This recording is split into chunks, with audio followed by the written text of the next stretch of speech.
Hey, how we doing, guys? I am here in the fur shed and we're working on some trap modifications. So I'm looking at doing a little bit of fisher trapping with footholds this year.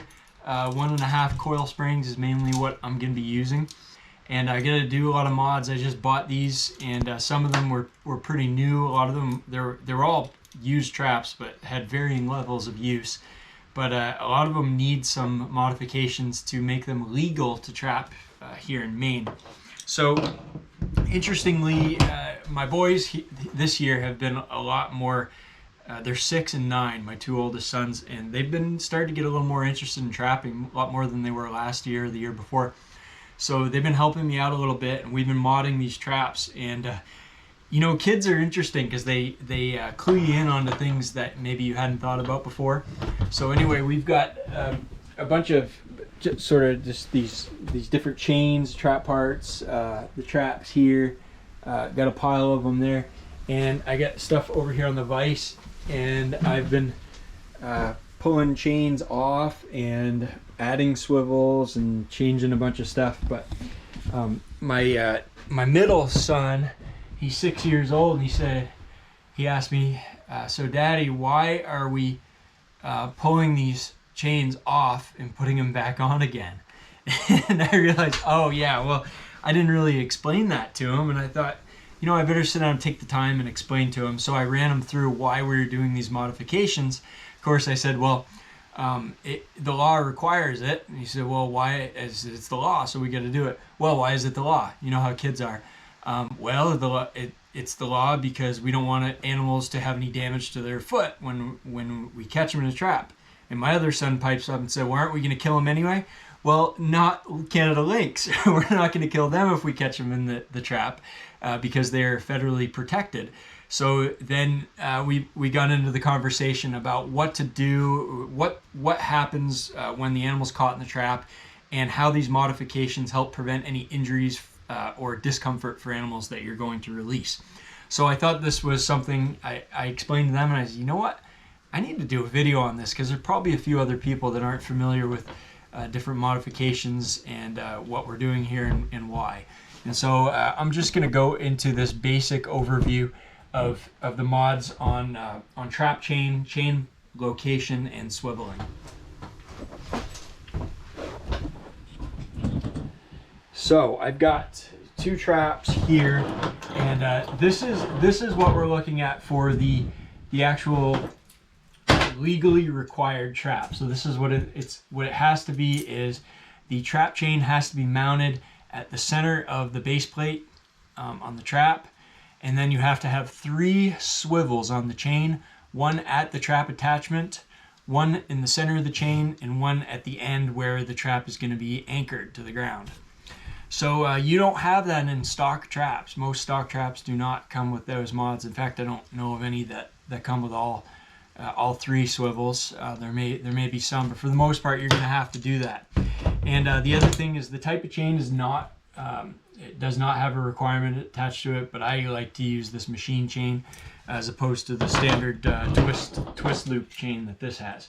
And so that has to be center mounted and has to be swiveled. So I'm going to explain why, the way I explained it to my sons, why that is the case. So we're going to pretend that this hook here is the ground. Okay, this is where our trap is attached.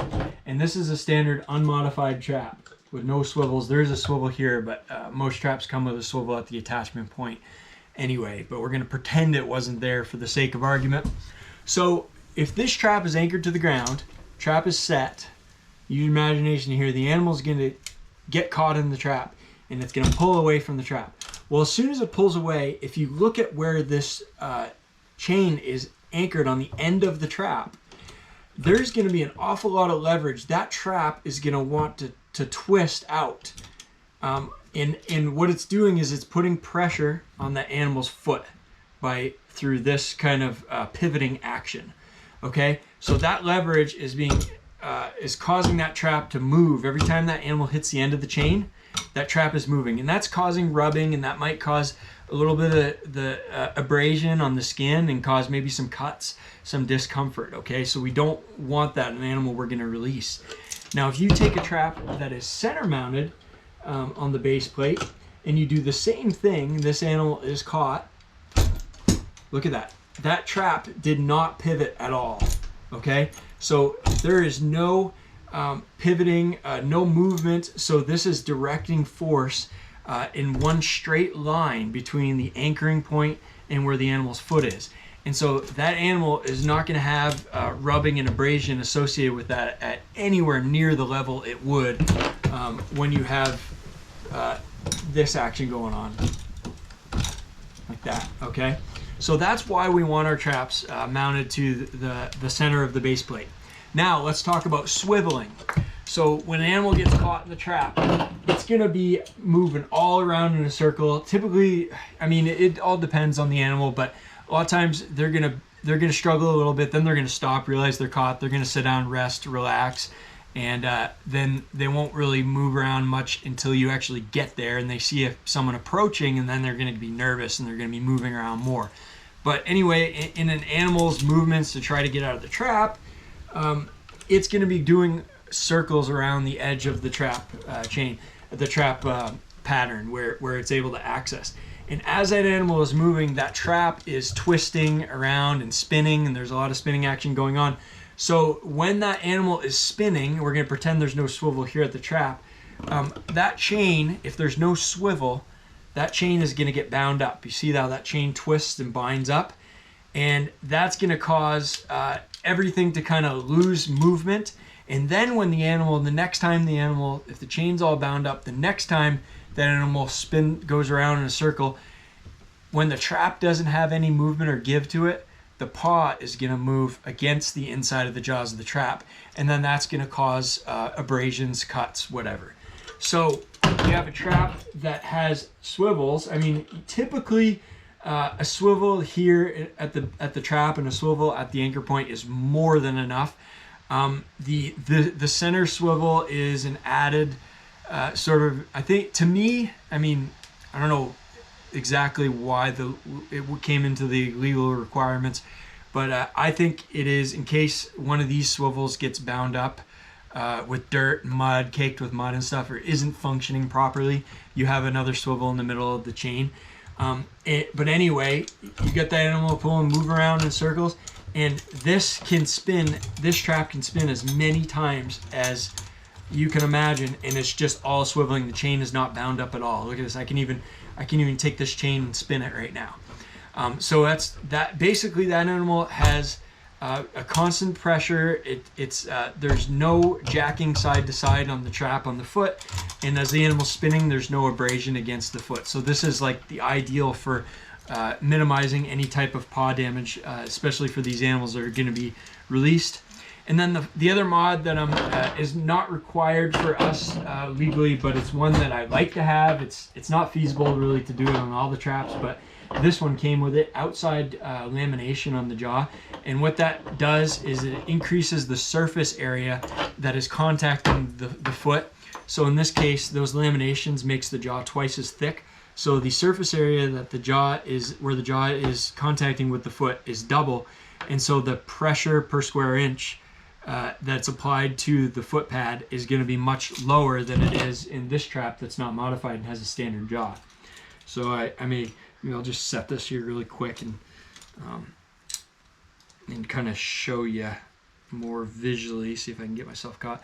So you can see the standard. That's where the paw is going to contact the jaw, and so it's a relatively small surface area. But in this modified trap with outside lamination on the jaws, I'm going to show you, hopefully, that you're going to be able to see this pretty good. You can see the surface area that's actually contacting the pad of the foot is going to be much, much, much wider. And so there's going to be less pressure applied.